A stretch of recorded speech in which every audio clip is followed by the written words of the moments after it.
है। आइए प्रार्थना के साथ आज की इस आराधना को हम शुरू करें। Let's pray. Close our eyes. अपनी आंखों को हम बंद करेंगे। आइए प्रार्थना करें।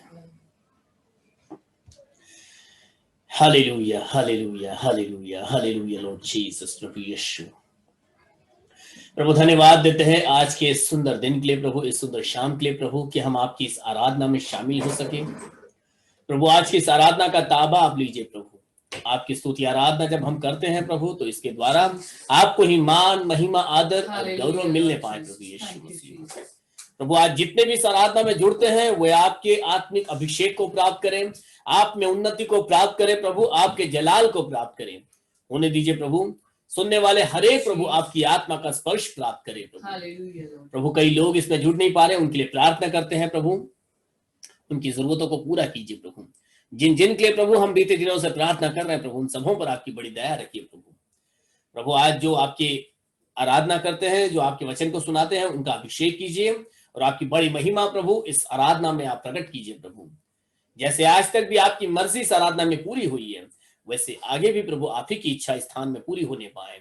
अब प्रार्थना हमारे उद्धार करता प्रभु यीशु मसीह नासरी के नाम से मांगते हैं, आमीन, आमीन, आमीन, आमीन, आमीन।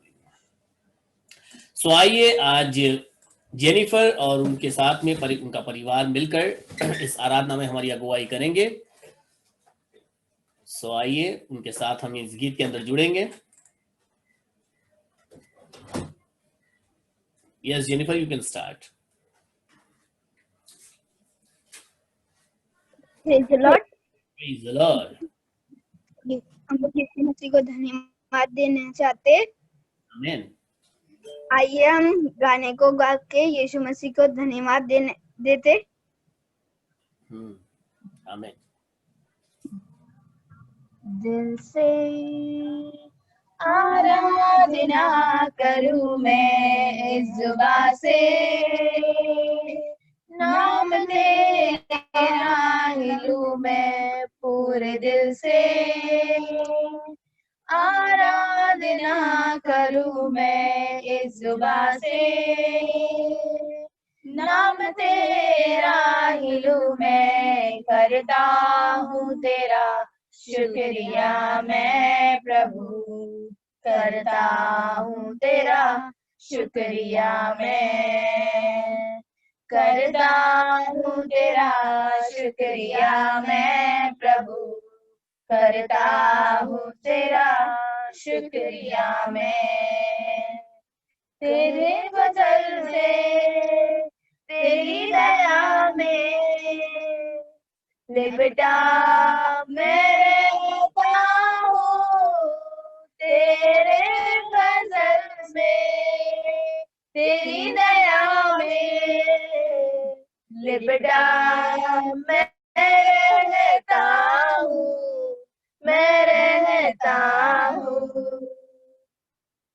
जब होता हूँ बेचैन कभी, तेरी रूह तब मुझको थामती है, मेरी मुश्किल में हर एक दर्द और गम में, खुदावन तू ही मेरा शिफा है। जब होता हूँ बेचैन कभी, तेरी रूह तब मुझको थामती है, मेरी मुश्किल में हर एक दर्द और गम में, खुदावन तू ही मेरा शफी है। करता हूँ तेरा शुक्रिया मैं प्रभु, करता हूँ तेरा शुक्रिया मैं, करता हूँ तेरा शुक्रिया मैं प्रभु, करता हूँ तेरा शुक्रिया मैं। तेरे बदल में तेरी दया में लिपटा मैं रहता हूँ, तेरे बदल में तेरी दया में लिपटा मैं रहता रहता हूँ, मैं रहता हूँ। जब लेता हूँ मैं नाम तेरा, तेरी सामर्थ को तब मैं देखता हूँ। मुझसे मिली हर बरकत मुझे महफूज तेरे संग में रहता हूँ। जब लेता हूँ मैं नाम तेरा, तेरी सामर्थ को तब मैं देखता हूँ। तुझसे मिली हर बरकत मुझे महफूज तेरे संग में रहता हूँ। करता हूँ तेरा शुक्रिया मैं प्रभु, करता हूँ तेरा शुक्रिया मैं, करता हूँ तेरा शुक्रिया मैं प्रभु, करता हूँ तेरा शुक्रिया मैं। तेरे फजल से, तेरी दया से रहता हूँ, तेरे फजल से, तेरी दया में लिपटा मैं रहता हूँ, मैं रहता हूँ। आइए हम दूसरा गीत गाए। यीशु मसीह तेरे जैसा कोई नहीं। यीशु मसीह तेरे जैसा है कोई नहीं, तेरे चरणों में झुके और महिमा गाए ज़मीं। यीशु मसीह तेरे जैसा है कोई नहीं, तेरे चरणों में झुके आसमां और महिमा गाए ज़मीं। हम गाए हो होशाना, तू राजाओं का है राजा, तेरी महिमा होवे सदा। तू है प्रभु हमारा खुदा। हम गाए हो राजाओं का है राजा, तेरी महिमा होवे सदा। तू है प्रभु हमारा खुदा। प्यारे पिता तूने हमसे कितना प्यार किया, हमें पापों से छुड़ाने को अपने बेटे को कुर्बान किया। प्यारे पिता तूने हमसे कितना प्यार किया, हमें पापों से छुड़ाने को अपने बेटे को कुर्बान किया। हम गाए होशाना, तू राजाओं का है राजा, तेरी महिमा होवे सदा। तू है प्रभु हमारा खुदा। हम गाए हो होशाना, तू राजाओं का है राजा, तेरी महिमा होवे सदा। तू है प्रभु हमारा खुदा, तू है प्रभु हमारा खुदा। Thank you.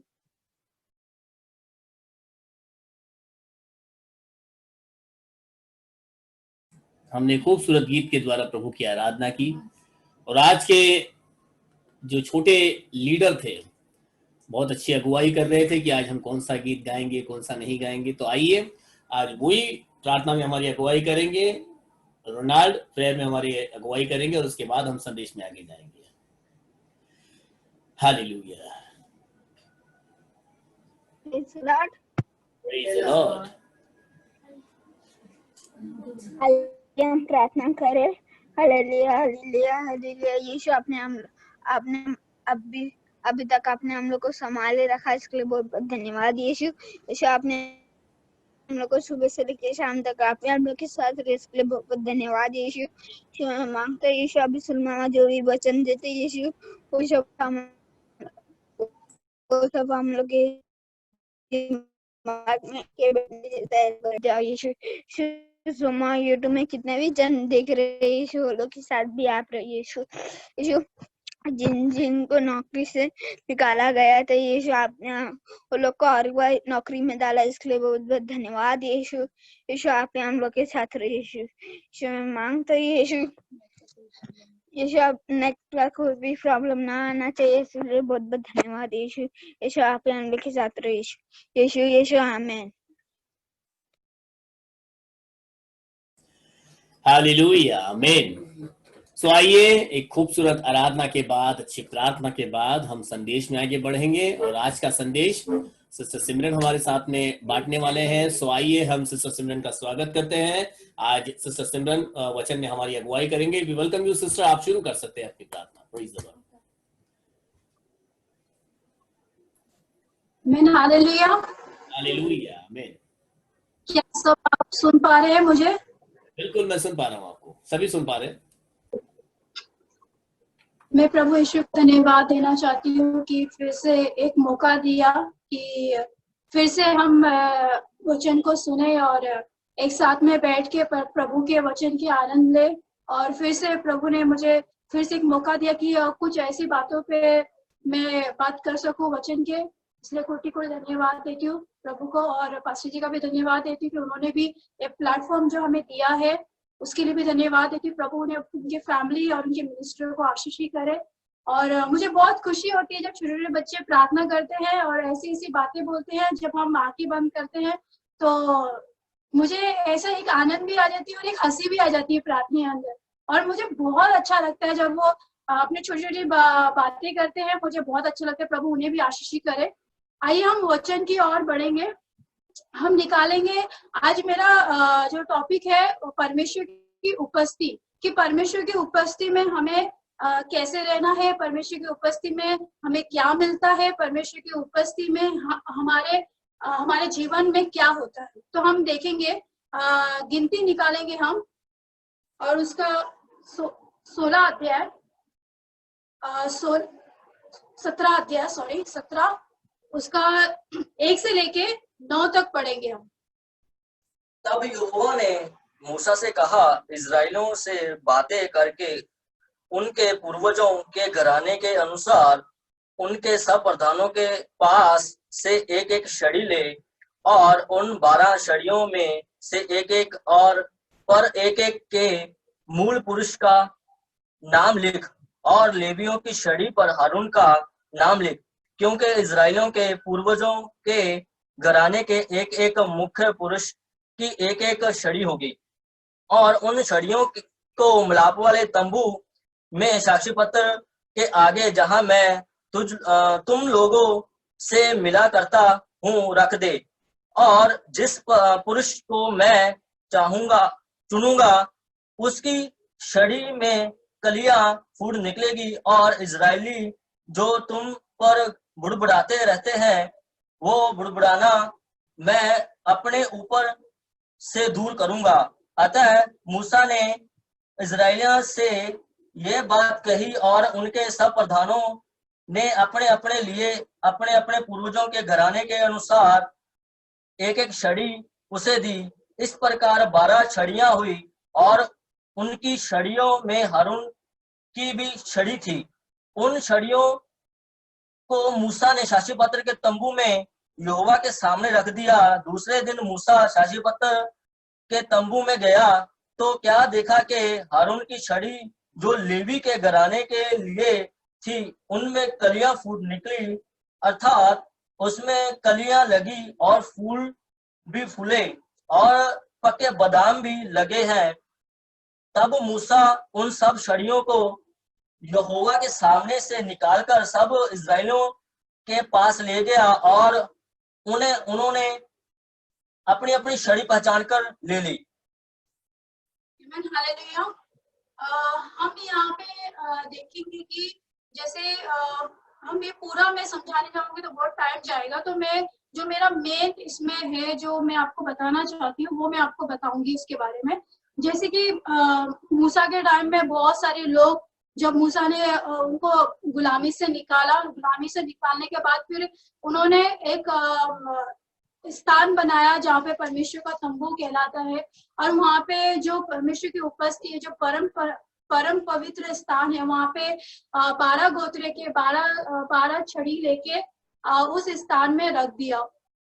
और प्रभु ने बोला कि मैं इसके ऊपर अपना अपना नाम लिखो, तो हारून का भी एक लाठी में नाम लिखा गया था और हारून की भी छड़ी उसमें रखा गया था। तो वो प्रभु ने उनको बोला कि आप छड़ी सबका रख दो वहां पे।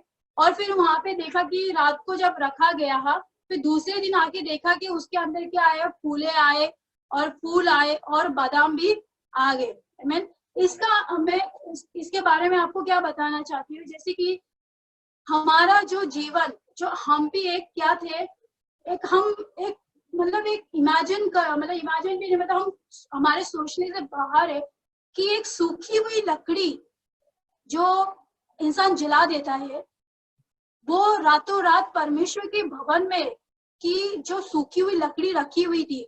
मतलब आज के जमाने अगर हम एक पौधा भी लगाने जाए तो कम से कम काफी टाइम के लिए, मैंने कभी लगाया नहीं तो मुझे उसका अंदाजा नहीं है, लेकिन देखें तो जैसे कि मैं अपने काम में भी देखती हूँ कि मेरे मैडम लोग फूल के वो गमला लगाते हैं, फिर उसको उगने की भी टाइम लगता है। लेकिन यहाँ पे बोला गया, जब मैं पढ़ रही थी तो यहाँ पे बोला गया कि जब सबकी लकड़ी, जो सूखी हुई लकड़ी, वो भी नहीं ऐसे नहीं कि उसमें जो एक कच्चा हो, ग्रीन कलर का हो, कच्चा हो, ऐसा नहीं, सूखी हुई लकड़ी जब परमेश्वर के स्थान में रखा गया, वो जब मूसा दूसरे दिन जाता है वहां पे देखता है कि वो लकड़ी के ऊपर जैसे कि मतलब ना ऐसा पेड़ लगा हो और उसके ऊपर कुछ फूल आगे हो या कुछ बालियां आगे हैं और कुछ बादाम भी आगे।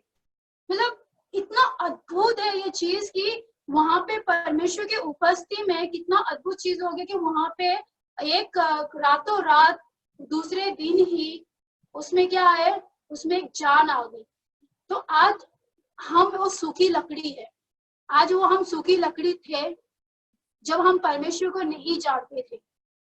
इस संसार में वो सूखी लकड़ी पड़ी हुई थी, उसका कोई मूल्य नहीं था। लोग क्या करते थे, सूखी लकड़ी को नॉर्मली क्या करते हैं, सूखी लकड़ी, हमारे गांव में तो अभी भी सूखी लकड़ी आग जलाते हैं, जलाने के लिए रखते हैं। तो सूखी लकड़ी की तरह हम पड़े हुए थे, लेकिन जब यीशु मसीह में आए, सूखी लकड़ी का वैल्यू बढ़ गया। जैसे मूसा को परमेश्वर ने बोला कि वो पवित्र स्थान में क्या कर, सूखी लकड़ियां जिसकी नाम लिख के उस स्थान में रख दी, और हम देखते हैं, हमने अभी पढ़ा कि दूसरे दिन में उसमें क्या आई, फूल आ गए और उसमें डालियां, पत्ते भी आ गए, उसमें बादाम भी आए। तो आज हम जो इस संसार में सूखी लकड़ियां पड़ी थी, उसका कोई वजूद नहीं था, उसको कोई पूछने वाला भी नहीं था, लेकिन परमेश्वर में जब हम आए, जब हमने प्रभु को ग्रहण किया, आज देखो, आज मैं भी बैठ के प्रचार कर रही हूँ, जो सूखी लकड़ी थी, जो मेरा कुछ वैल्यू नहीं था, लेकिन परमेश्वर के पास आने के लिए परमेश्वर ने जब मुझे बुलाया, तो ये सूखी लकड़ी का वैल्यू बढ़ गया। आमीन, हालेलुया। तो वो सूखी लकड़ी, अगर मैं परमेश्वर को नहीं जानती, अगर परमेश्वर मुझे नहीं चुनता, तो आखिर में क्या होता है, वो सूखी लकड़ी को लोग जला देते हैं और जला के वो राख हो जाती है। अगर मैं प्रभु को नहीं जानती, अगर इस संसार में प्रभु नहीं आता, लोगों को नहीं बुलाता, तो वो लकड़ी उस नर्क में जाता और वो क्या हो जाती है, जल जाती। लेकिन प्रभु का धन्यवाद हो कि प्रभु ने हमें उस सूखी लकड़ी से निकाल के एक अच्छा, एक ऐसा बनाया हमें कि उसमें फल भी आता है, उसमें पत्ते भी आते हैं, फूल भी आते हैं। ये सब चीजें परमेश्वर ने हमारे अंदर बनाया। कि आज हम फल ला रहे हैं, मैं नहीं, सभी फल ला रहे हैं। हम परमेश्वर बोलता है कि तुम मेरी ब्रांच हो, हम ब्रांच है। अगर वो पेड़ है तो हम डालियां है, हम परमेश्वर की डालियां कहलाए आज। क्योंकि आज परमेश्वर की उपस्थिति में आके हमने बहुत कुछ पाया और हम अपेक्षा करते कि और भी लोग पाए।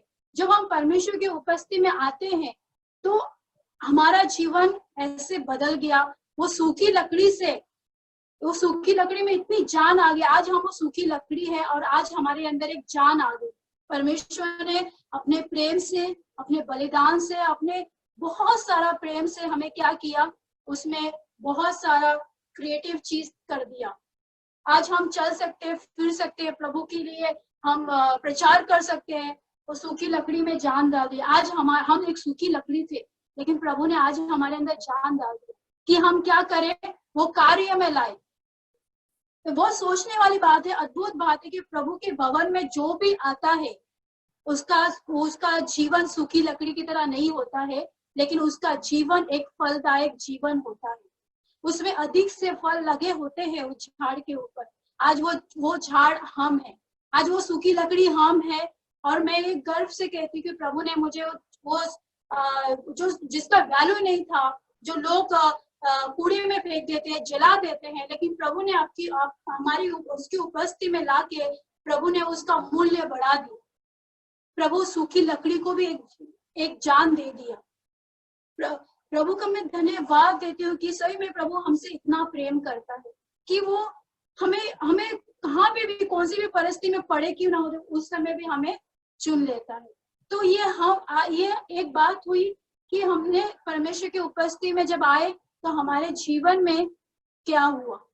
तो प्रभु ने, जब हम परमेश्वर की उपस्थिति में आते हैं, जब हम प्रभु को जानते हैं, तो प्रभु हमें सूखी लकड़ी की तरह, लेकिन एक फलवंत जीवन देते हैं। हम उसी तरह और दूसरा वचन देखेंगे हम कि परमेश्वर की उपस्थिति में जब हम रहते हैं तो हमें क्या मिलता है। प्रेरितों के काम 2 अध्याय और 1 से लेके 4 तक पढ़ेंगे। जब पेंटिकुस्त का दिन आया तो वह सब एक जगह इकट्ठे थे। एकाएक आकाश से बड़ी आंधी की सी सनाहट का शब्द हुआ और उन्हें आग की सी जीभें फटती हुई दिखाई दी और उनमें से हर एक पर आ ठहरी। वह सब पवित्र आत्मा से भर गए और जिस प्रकार आत्मा ने उन्हें बोलने की सामर्थ दी, वह अन्य अन्य भाषा बोलने लगे। हालेलुया। जब यीशु मसीह जब मारे गए, गाड़े गए, फिर वो उनके साथ थे। फिर बाद में वो बोले कि मैं जाता हूँ, तुम रुके रहो। जब वो रुके रहे, जब पेंटिकोस्ट का दिन आया, जैसे कि 50 में मतलब एक दिन कम रहता है, उसको पेंटिकोस्ट बोला जाता है। तो जब बोला कि तुम रुके रहो, किसके लिए रुके रहो? पवित्र आत्मा के लिए रुके रहो। जब वो एक घर में इकट्ठा हो गए, जब परमेश्वर की प्रेजेंस उपस्थिति वहां पे आई, तो जब वो क्या हुआ, उनके ऊपर पवित्र आत्मा आ गई। जब जहाँ पे प्रभु की उपस्थिति होती है, वहां पे उनके ऊपर क्या हुआ, पवित्र आत्मा आई। जब परमेश्वर की उपस्थिति में आते हैं तो हमें परमेश्वर पवित्र आत्मा भी देता है, ताकि हम क्या करें, पवित्र आत्मा के द्वारा प्रभु की महिमा करें। वो अन्य भिन्न भिन्न भाषा में बोलने लगे। हमें परमेश्वर भिन्न भिन्न भाषा भी देता है और उनकी जीभें फटने लगे, वो अन्य भाषा बोलने लगे। जब हम परमेश्वर की उपस्थिति में आते हैं तो प्रभु हमें गिफ्ट से भरता है, उसकी पवित्र आत्मा से भरता है और चीजों में हमें बढ़ाता है। जब हम प्रभु के उपस्थिति में हम जब आते हैं, हम दूसरा वचन पढ़ेंगे, मत्ती उसका 18 अध्याय 20 वचन। क्योंकि जहाँ 2 या 3 मेरे नाम से इकट्ठे होते हैं, वहां मैं उनके बीच में होता हूँ। हालेलुया। जगह हम इकट्ठे होते हैं, अभी तो हम घर पे ही है इसलिए हम उधर ही इकट्ठे हो रहे हैं, लेकिन जहाँ पे चर्च में हो या बड़ी मीटिंग में हो या कहीं पे भी जब हम इकट्ठे होते हैं तो हमारा परमेश्वर हमारे बीच में होता है। मैं जब हम परमेश्वर की उपस्थिति को जाहिर करते हैं तो हमारे बीच में, जब हम परमेश्वर की महिमा करते हैं, जब परमेश्वर की बातचीत करना चालू करते हैं, वहां पे परमेश्वर की उपस्थिति वहां पे आते हैं। कि लोग परमेश्वर का वचन कहते हैं जहां मेरे नाम से, कि लोग जहां पे उसका नाम है वहां पे उसकी उपस्थिति है। तो उसकी उपस्थिति में जहां पे भी उसके नाम लेते हैं वहां पे उसकी उपस्थिति जाहिर होता है। कि लोग परमेश्वर ने कहा कि जहां पे भी आप जाओगे मैं आपके साथ हूँ, ना मैं तुम्हें कभी छोड़ूंगा ना कभी त्यागूंगा। आमीन, हालेलुया। वैसे ही आजकल हम देखते हैं कि परमेश्वर के उपस्थिति में मैं यूट्यूब पे देखती हूँ जब वर्शिप होता है, तो वर्शिप होता है तो मैं देखती हूँ कि वर्शिप का अनादर करते रहते हैं लोग, प्रचार करते हैं या वर्शिप करते हैं। मैं किसी पे दोष नहीं लगा रही हूँ, लेकिन मुझे ऐसे एक चीज है कि मुझे बोलने के लिए अगुवाई हो रही है, और मैं काफी दिन से मैं इस बारे में थोड़ा सोच रही थी, प्रभु मैं बोलूं या नहीं बोलूं, लेकिन मुझे अगुवाई हो रही है तो मैं बात बोलना चाहूंगी कि मतलब जैसे कि मैं यूट्यूब में भी देखती हूँ, और बहुत सारा ऐसे यूट्यूब में देखती हूँ कि स्त्रियां होती है, वो स्त्रियां क्या करती है, सर उघाड़े, जहाँ पे प्रभु की प्रेजेंस होती है, सर उघाड़े क्या करती है, वर्शिप करती है। जब वो बाइबल में लिखा गया है कि हम पढ़ेंगे 1 कुरिन्ती उसका 11 अध्याय 5 में लिखा गया है, हमें पढ़ेंगे हम। परंतु जो स्त्री उगाड़े सिर प्रार्थना या भविष्यवाणी करती है वो अपने सिर का अपमान करती है, क्योंकि वो मुंडी होने के बराबर है। हालेलुया। जो स्त्री सर उघाड़े मतलब अपने सर में दुपट्टा नहीं लेते हैं, जो सर उघाड़े वो क्या करती है, जब प्रार्थना करती है, भविष्यवाणी करती है। मैं बहुत सारे यूट्यूब में देखा मैंने, क्या वो वचन पढ़ते नहीं है या उनको वचन मिलता नहीं है, कि वो या वचन का पालन नहीं करते हैं। क्यों? जब हम प्रभु के प्रेजेंस में, मैंने पहले आपको बोला कि प्रभु की उपस्थिति में क्या क्या चीज होती है, वहां पे आने के समय ही जब बाइबल कहती है कि हमें स्त्री लोग को सर ढके ही हमें वर्शिप करना चाहिए, प्रार्थना करना चाहिए, कि वचन लिखा है, ये मेरा वचन नहीं है, मैं खुद से नहीं बोल रही हूँ। तो जब तक पवित्र आत्मा की अगुवाई नहीं होती तब तक एक इंसान कुछ भी नहीं कर सकता। तो ये प्रभु ने, ये प्रभु का वचन, ये मेरा वचन नहीं है। तो जब वर्शिप के लिए खड़े होते हैं या वचन के लिए खड़े होते हैं, तो मैं देखती हूँ कि कपड़े तो अलग ढंग के रहते हैं, उसका तो पूछिए मत। और जब ये बाल जो दुपट्टा ही नहीं लेते हैं, क्यों दुपट्टा नहीं लेके भविष्यवाणी करते, प्रचार कर रहे हैं, स्तुति आराधना कर रहे हैं, क्यों? ये प्रभु की उपस्थिति का अपमान करते हैं। ये यूट्यूब में भी देखा जाएगा। हो सके देख के कोई स्त्रियां मतलब जो ऐसा करते हैं वो ना करे, मतलब सर ढके, अपमान सर अपना ढके और तभी वर्शिप करे, क्योंकि हम परमेश्वर को आदर देते हैं। हम अगर दुपट्टा नहीं लेके करते हैं तो बाइबल स्पष्ट करती है कि उसका सर मुंडवाने के जैसा हो, वो मुंडन हो जाए। ये मतलब ये एक है कि हमें सोचना चाहिए इसके बारे में कि हम जो वो राजाओं का राजा है, जो सृष्टि करता है, उसको आदर सम्मान देना है। हमें किसी पास्टर को नहीं देना है या किसी को नहीं, लेकिन आप किसके प्रेजेंस में हो, किसी पास्टर के प्रेजेंस में हो, किसी भाई बहन के प्रेजेंस में हो, नहीं, आप किसकी उपस्थिति में, आप परमेश्वर की उपस्थिति में। तो उस परमेश्वर की उपस्थिति का आदर करो। जब कभी भी वर्शिप करते हैं तो सर पे दुपट्टा लो। हम मूवी में देखते हैं कि ये भी देखते हैं कि जब यीशु मसीह था, जब प्रार्थना करता था तो अपने सर पे चादर जैसा था उनका, तब लेके वो प्रार्थना करता था। क्यों? परमेश्वर एक ऊपर, उससे बढ़कर कोई नहीं है, हमें उसे आदर देना चाहिए। मैं प्रभु को धन्यवाद देती हूँ कि मेरा विश्वास है आप सबको ये वचन समझ में आया, और मैं प्रभु का धन्यवाद देती हूँ कि प्रभु ने ये वचन के द्वारा बातें की, और प्रभु आपको ये वचन के द्वारा आशीष करे। धन्यवाद। आमीन। आमीन, हालेलुया। एक खूबसूरत विषय फिर एक बार मैं और आप आज के शाम के समय सुन रहे थे। थोड़ा सा समय मतलब दो तीन मिनट हमारे पास है, तो मैं गिनती में ही वापस आपको ले जाना चाहूंगा जो विषय सिस्टर सिमरन ने हमको बताया। जब हमने ये पढ़ा कि मूसा ने 12 लकड़ियां लेकर परमेश्वर के बलिदान में रखी, इससे एक और प्रकाशन जो मुझे मिला वो मैं आपसे बांटना चाहता हूं। सिस्टर सिमरन ने अच्छा बताया कि देखो, सूखी लकड़ियां थी जिनमें जीवन नहीं था, जिनकी कोई आशा नहीं थी, जिनको शायद हो सकता है कि भुला दिया होगा, यहीं कहीं फेंक दिया होगा, परंतु इन 12 गोत्रों के महापुरुषों ने इन लकड़ियों को जमा किया और लाकर मूसा के हाथ में दे दिया। हर एक गोत्र के लिए एक लकड़ी थी, तो 12 गोत्र के रिप्रेजेंट के हिसाब से 12 लकड़ियां परमेश्वर के सामने रखी गई। परंतु वहां पर लिखा है एक ही लकड़ी में फूल लगे, फल लगे और पत्ते लगे, कलियां लगी, हरियाली आ गई, उसके अंदर जीवन आ गया।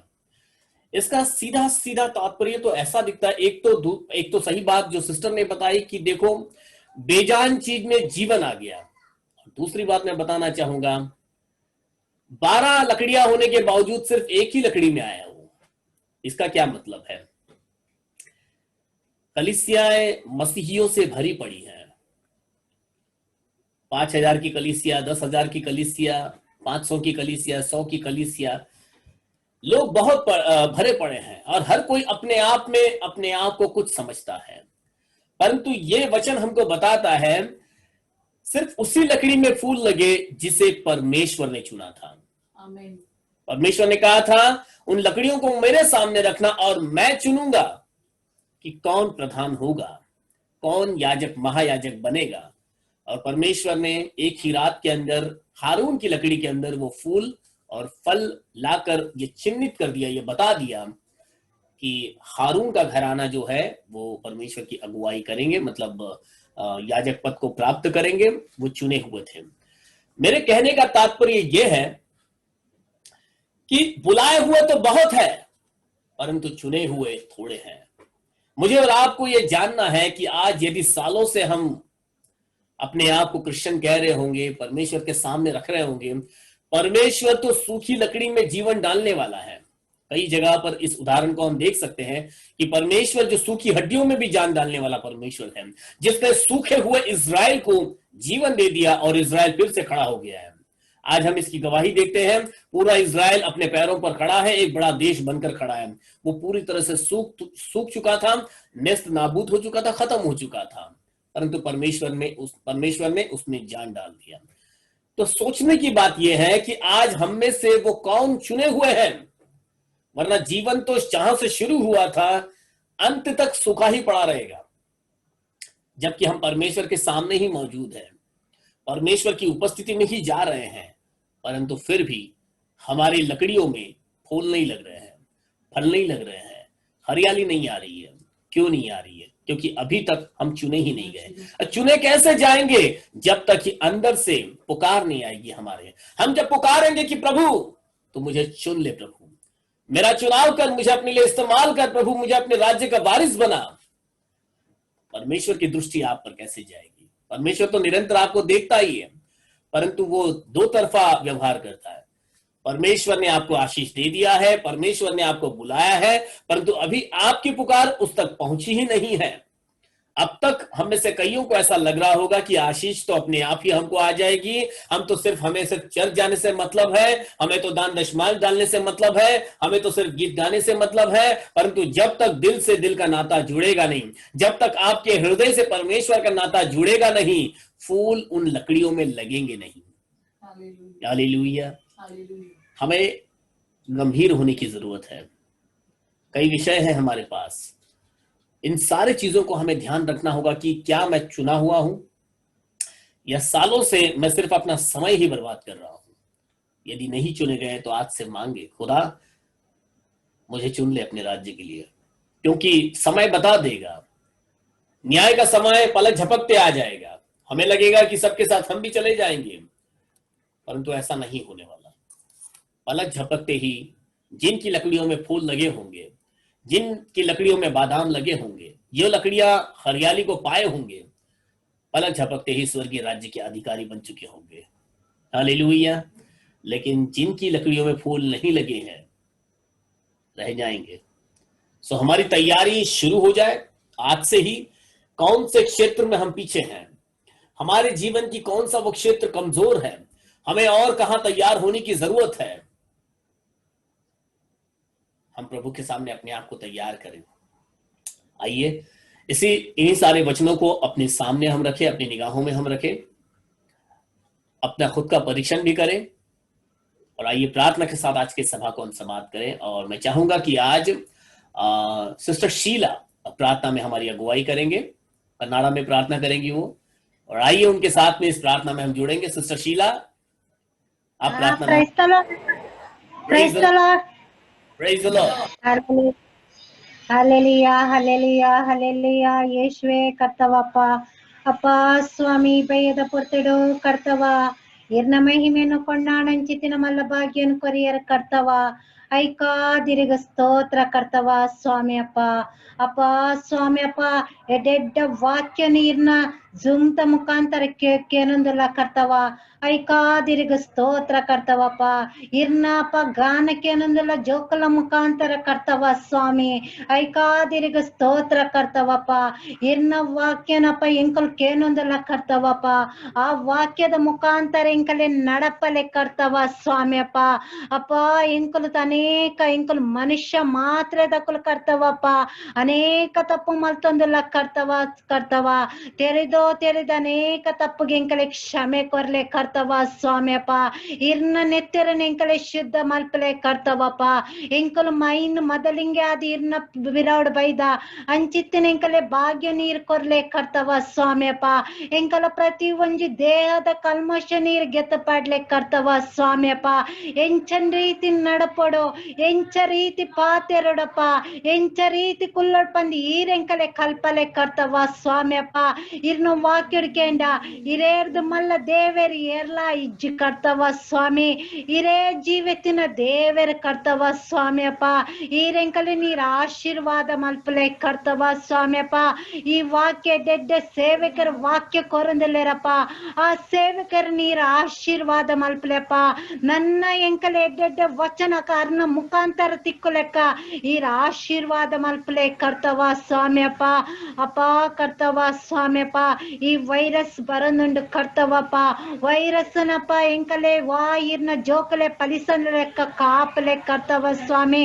ಈ ವೈರಸ್ ನೀರ್ ನಾಶ ಮಲ್ಪಲೆ ಕರ್ತವ ಸ್ವಾಮಿ. ಎತ್ತೋ ತಿಂಗಳು ಇಂಚೆಂಕಲು ಚರ್ಚಿ ಪೋಂದಿಜ್ಜ ಕರ್ತವ ಸ್ವಾಮಿ ಅಪ್ಪ. ಚರ್ಚೆ ಆಯ್ನಾತ್ ಬೇಗ ಚಾಲಾಪಲೆಕ್ಕಪ್ಪ. ಈರ ಆಶೀರ್ವಾದ ಮಲ್ಪಲೆ, ಇರ್ನ ಆಶೀರ್ವಾದ ಬೋರ್ಡು ಕರ್ತವ ಸ್ವಾಮಿ. ಇರ್ನ ಆಶೀರ್ವಾದ ಅಂತ ಮಾತ್ರ ಸಾಧ್ಯ ಕರ್ತವಪ್ಪ. ವೈರಸ್ ಇರೇ ನಾಶ ಮಲ್ಪಡು ಕರ್ತವಪ್ಪ. ಇರ್ನ ಗಾಯದ ಕೈಟು ಮುಟ್ಟಲೆಂಕಲೆ ಪ್ರತಿಯವರೆಲ್ಲ ಕರ್ತವಪ್ಪ.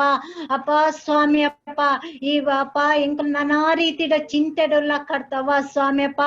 ಎತ್ತೋ ಚಿಂತೆಡುಲ್ಲ ಕರ್ತವ. ಇರ್ನ ವಾಕ್ಯಡ್ ಪಂತರ್ತೆ ಈ ಚಿಂತೆ ಮಲ್ಪೊರ್ಚಿ, ಚಿಂತೆ ಪೂರ ಎನ್ನ ಮಿತ್ತು ಪಾಡ್ಲ ಕರ್ತವ ಸ್ವಾಮಿ ಅಪ್ಪ. ಸ್ವಾಮಿ ಈತು ಜೂಟು ಎರೇರು ತೂವೊಂದಿಲ್ಲೇರ್ ಕರ್ತವಪ್ಪ. ಆ ಇಲ್ಲಲ್ಲ, ಆ ಇಲ್ಲದ ಡಬ್ಬದ ಮಿತ್ಲ ಇರ್ನ ಆಶೀರ್ವಾದ ದೀಲೆ ಕರ್ತವಪ್ಪ. ವಾ ತೊಂದರೆ ಬರಲ್ಲಕ್ಕಿರ್ನ ಜೋಕಲೆಗೀರ್ ಕಾಪಲೆ ಕರ್ತವ ಸ್ವಾಮಿ ಯೇಸುವೆ ಅಪ್ಪ. ಕರ್ತವ ಸ್ವಾಮಿ ಎಂಕಲ ಸಭೆತ ಒಯ್ಟೈಟೆ ಕಿಂಜ ಮಲ್ಲ ಸಭೆ ಉಂಡು ಕರ್ತವಪ್ಪ. ಆ ಸಭೆತ ಪ್ರತಿ ಒಂಜಿ ಕುಟುಂಬ ನೀರ ಆಶೀರ್ವಾದ ಮಲ್ಪಲೆ ಕರ್ತವಪ್ಪ. ವೃದ್ಧಾತೆರುಲೇರ್ ಕರ್ತವಪ್ಪ. ಈರ್ ಮುಟ್ಟಲೆ ಕರ್ತವ ಸ್ವಾಮಿ. ಆರೋಗ್ಯ ಬಲ ಶಕ್ತಿನು ಕೊರ್ಲೆ ಕರ್ತವ ಸ್ವಾಮಿ ಅಪ್ಪ. ಅಗಲೆಗಪ್ಪ ಇರ್ದಾತಡ ಬಲ ಯಾವ್ಜಿ ಶಕ್ತಿ ಯಾವ್ಜಿ ಅಪ್ಪ ಈರ್ ಕೊರ್ಲೆ ಕರ್ತವ ಸ್ವಾಮಿ ಅಪ್ಪ. ಕಿಂಜ ಮಲ್ಲ ಜೋಕಲೆ ನೀರ್ ಆಶೀರ್ವಾದ ಮಲ್ಪಲೆಪ್ಪ. ಆನ್ಲೈನ್ ಅಡಗಲ ಪಡೈಚ ಓದರ ಚಾಲ ಒಂದುಂಡು ಕರ್ತವಪ್ಪ. ಆ ಜೋಕಲೆ ಜ್ಞಾನ ಯಾವ್ಜಿ ಕರ್ತವಪ್ಪ. ಜ್ಞಾನ ಎರೆ ಕಮ್ಮಿಂಡಿ ಏನಡ ಕೇನಡ ಯಾನ್ ಕೊರ್ಪ್ಯಾಪ್ ಅಂತಾರತೆ ಕರ್ತವ ಸ್ವಾಮಿ ಅಪ್ಪ. ಕಿಂಜ ಮಲ್ಲ ಜೋಕಲೆಗ ಜ್ಞಾನ ವೇಕ ಬುದ್ಧಿ ನೀರು ಕೊರ್ಲೆ ಕರ್ತವ ಸ್ವಾಮಿ ಯೇಸುವೆ ಅಪ್ಪ. ಅಂಚನೆ ಕರ್ತವ ತನ್ನ ಹೊಟ್ಟೆ ಪಡಿಗನೇಕ ದೇಶ ದೂರ ದೇಶ ಪೋತೆರಿರ್ನ ಜೋಕಲ ಕರ್ತವಪ್ಪ. ಆ ಜೋಕಲೆಗೆ ಏರ್ಲ ಇಜ್ಜೆ ರೈಟೆ ಕರ್ತವಪ್ಪ. ಇರ್ನೇರ್ನ ಬುಡ್ದು ಕರ್ತವ ಸ್ವಾಮಿ ಅಪ್ಪ. ಈರಗಲೇನು ಪ್ರತಿಯವರೆಲ್ಲ ಈರ ಆಶೀರ್ವಾದ ಮಲ್ಪಲೆ ಕರ್ತವಪ್ಪ. ಅಪ್ಪ ಪೂರೈನ ಇರ್ನ ದುಮ್ಮು ದೀತೆ ಕರ್ತವ ಯೇಸುವೆ. ನಜರೇತಿ ಯೇಸು ಪುದಾಡೋದ ಕೊರ್ಲೆ ಕರ್ತವ. ಆಮೇನ್. हालेलुया। स्वर्गीय मर्त्य पाताल के खुदावंद प्रभु यीशु मसीह का अनुग्रह और उसकी दया, प्रभु यीशु मसीह की आशीषें और शांति हम सबों के संग प्रभु यीशु मसीह के दूसरे आगमन तक बनी रहे। आमीन आमीन आमीन। हालेलुया।